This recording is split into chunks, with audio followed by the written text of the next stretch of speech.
ഹജ്ജ് ചെയ്യണ്ടേ, ഉംറ ചെയ്യണ്ടേ, സിയാറത്ത് ചെയ്യണ്ടേ? ഉസ്താദേ, മരിക്കുന്നതിന് മുമ്പ് പരിശുദ്ധമായ കഅബാലയത്തിൽ ചെന്ന് ഹജ്ജ് ചെയ്യണമെന്ന് കൊതിച്ചു നടക്കുന്ന ഉമ്മ, നിനക്ക് ഹജ്ജും ഉംറയും ചെയ്ത കൂലി വേണോ? നിനക്ക് ഹജ്ജും ഉംറയും ചെയ്ത കൂലി വേണോ?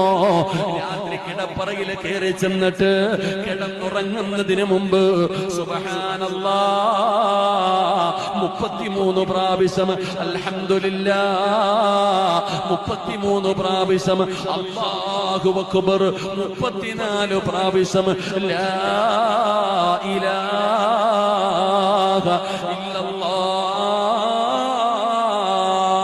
ഒരു പ്രാവശ്യം നിനക്ക് പറയാൻ പറ്റുമോ? എന്റെ പ്രിയപ്പെട്ടവരെ, ഹജ്ജും ഉംറയും ചെയ്ത കൂലി കിട്ടുമെന്നാണ്. ഓരോ രാത്രിയും ഹജ്ജ് ചെയ്യാടോ, ഓരോ രാത്രിയും ഉംറ ചെയ്ത കൂലിയാണ്.